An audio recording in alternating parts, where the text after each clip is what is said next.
దేశంలో సగానికి పైగా ఉన్న బీసీల సమస్యల పరిష్కారం కోసం నిరంతరం పోరాటం చేస్తామని తెలంగాణ బీసీ సంక్షేమ సంఘం అధ్యక్షుడు జాజుల శ్రీనివాస్ గౌడ్ స్పష్టం చేశారు.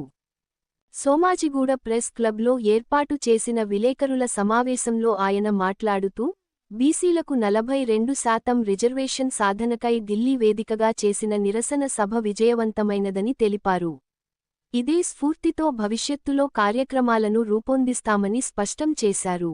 దేశవ్యాప్తంగా ఉన్న బీసీ ప్రజలు నేతలు పెద్ద ఎత్తున పాల్గొన్నారని అన్నారు. ప్రధాని మోడీ దేశవ్యాప్తంగా బీసీలకు 42% రిజర్వేషన్లు కల్పించాలని డిమాండ్ చేశారు. లేనిపక్షంలో జాతీయ స్థాయి ఉద్యమానికి శ్రీకారం చుద్దామని హెచ్చరించారు. కాబట్టి ఇది 100% విజయవంతమైంది. ఇదే స్ఫూర్తితోటి దేశంలో బీసీ ఉద్యమానికి ఇలా మేము శ్రీకారం చుడుతున్నాం. దీనిలో కంటిన్యూషన్లో భాగంగా మొన్న చెప్పాం, మహాగర్జన ద్వారా కేంద్ర ప్రభుత్వానికి బీజేపీ ప్రభుత్వానికి చెప్పాం. ఈ మహాగర్జనతోటైనా బీసీ డిమాండ్లను నెరవేర్చాలి. నెరవేర్స్తే పెరేడ్ గ్రౌండ్లో 10 లక్షల మందితోటి బహిరంగ సభ పెట్టి నరేంద్ర మోదీ గారికి అభినందన సభ పెడతాం. ఇది ఈ డిమాండ్ నెరవేర్చాలని చెప్పి మేము చెప్పినాం.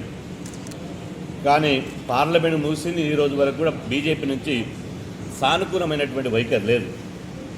కాబట్టి మళ్ళా ఉద్యమ కార్యాచరణ ప్రకటిస్తున్నాం.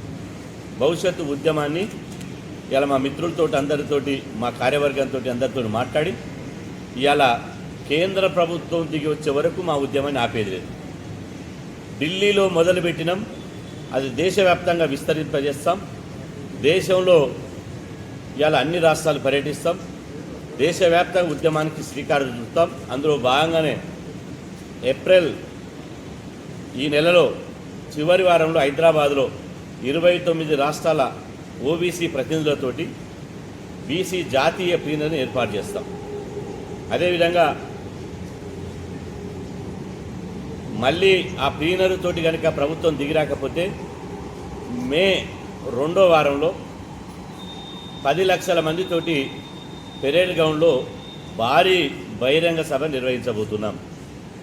ఈ ఉద్యమానికి అందరూ దయచేసి సహకరించాలి. ఇది బీసీల రాజకీయ ప్రయోజనాల కోసం, బీసీల మేలు కోసం జరిగేటువంటి సభ కాబట్టి, ఇది కార్యాచరణ కాబట్టి దీన్ని విజయవంతం చేయాలి. ఇదే స్ఫూర్తితోటి మేము ముందుకెళ్తామని చెప్పి ఈ సందర్భంగా మీ ద్వారా తెలియజేస్తున్నాం.